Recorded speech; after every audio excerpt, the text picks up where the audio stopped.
Tell me if this sounds familiar. You're doing something totally normal. Driving, folding laundry, scrolling your phone, and suddenly you're right back in it. The last fight, the text thread, the moment he walked out. You replay the conversation again. You imagine what you should have said. You stalk his social media. You reread old messages, and before you know it, you've lost 45 minutes to the spiral.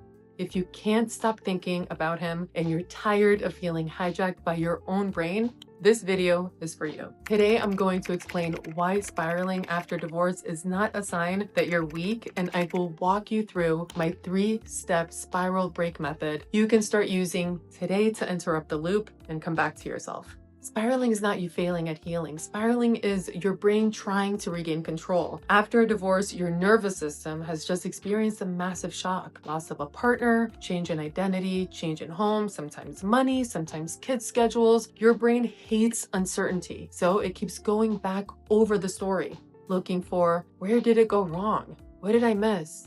And how do I make sure this never happens again to me? That's what the spiral is. Your brain's attempt to protect you. It's a safety strategy, not a character flaw. But there's a problem. The strategy backfires. The more you loop, the more activated and unsafe you feel. So you spiral more, and it becomes a nervous system loop, not a truth loop. So let's break that down. A truth loop would be, I'm looking at reality, updating my beliefs, and then I move on. A spiral is different. It's same thoughts, same questions, same scenes over and over, and you don't land anywhere new. That's not your logical mind searching for truth anymore. That's your nervous system stuck in fight or freeze. Now, fights can look like replaying the arguments, imagining comebacks, rehearsing speeches, while flight can look like scanning for danger, checking his social media, checking who he's with, checking your phone, and freeze could be you staring at the wall, disassociated, trapped in your own head, and unable to take action. When you understand, oh, this isn't about finding the truth, this is my body stuck in a loop, you stop arguing with the thought and start soothing the system that's generating them. That's where your power is. Spirals also feed on what I like to call the closure myth. The closure myth sounds like, if I could just talk to him one more time, I'd be able to move on. If he would just apologize, then I'd get closure. If I could understand why he did it, then I'd stop thinking about it. So your brain keeps spinning. What was he thinking?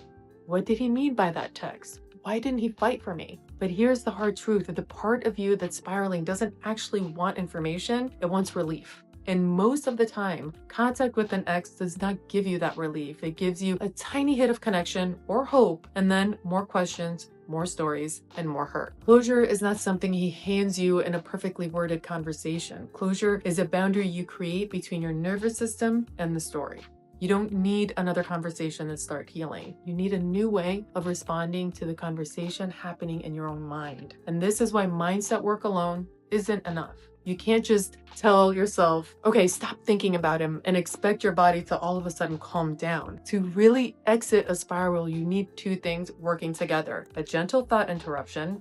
You stop treating the spiral as the ultimate truth. And a body reorientation. You bring your attention and your energy back into the present moment, into your physical body, into something stabilizing. When you combine those 2, the loop loses its fuel.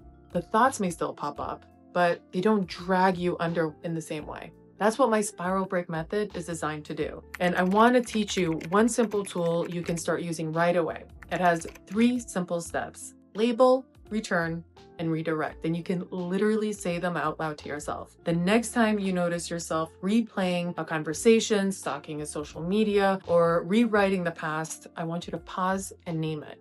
Not in a I'm pathetic or I'm crazy kind of way, just a, oh, here's the loop. My brain is looping and trying to keep me safe again. You're not arguing with the thought.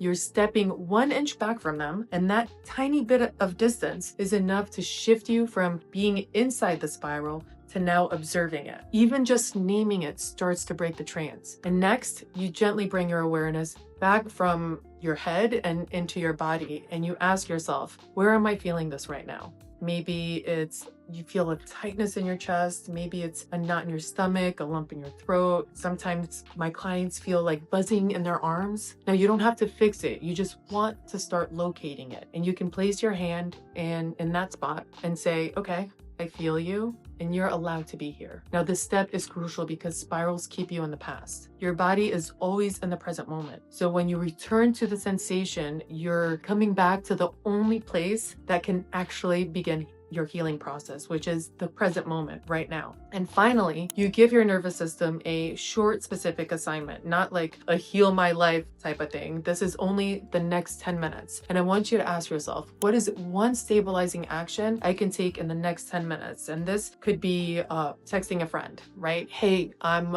going through a little bit of a spiral right now. Can you just come and say hi? You could also just walk outside and feel your feet on the ground, maybe make some tea and hold on to that warm mug while you're taking 10 slow breaths. You could also just do 10 to 20 long, slow exhales. You want to keep it simple, doable, and sensory-based. You're not trying to fix your entire life in 10 minutes. You're just turning the volume down enough so that your system can finally just come into a reset point. So again, the spiral break method is label, this is a loop, is return, where am I feeling this in my body? And then you redirect. What is one stabilizing action I can take in the next 10 minutes? You may have to do this 5 times a day at first. That doesn't mean it's not working. It just means your brain has practiced spiraling so many times that now you're rebuilding new pathways in your brain. It'll get easier and easier and you'll need it less in the future. Now, for those of you who feel like you need to say something to him to get closure, I want to give you a way to give that to yourself without having to open that door back up. This is a short closure without contact journaling practice, and you're going to write a letter you'll never send using these 3 prompts. What I wish you understood is this lets you express the truth of your experience, your hurt, your love, your disappointment, your reality without expecting for him to finally get it. The next one is what I'm no longer available for is. And here you name the behaviors, dynamics, versions of yourself you're done practicing in. So this could be silencing yourself, begging, shrinking, over-explaining. This is where your standards start to rise. The last one is what I'm choosing now is. This is your pivot. The kind of woman you're becoming, the kind of love, respect, self-relationship you're choosing going forward. You don't write this to change him, you write this to anchor you. And you can do this once as a ritual or anytime you feel pulled to reach out. Before you text him, you write this instead. So remember, spiraling isn't proof that you're broken. It's your brain trying to protect you. They're also a nervous system loop. They're not a truth loop. And you don't need contact with your ex to get closure. You can begin creating closure from your side today. And lastly, you now have a simple 3-step spiral break method to interrupt the loop and come back to your body one moment at a time. If this resonated with you, tell me in the comments below. Do you want more tools like this for rumination and overthinking? Or should I do the next video on closure without contact as a full guided practice? And if you're spiraling today, I want you to pause this, try the 3-step, label, return, and redirect, and then come back and tell me what you notice. I will see you there.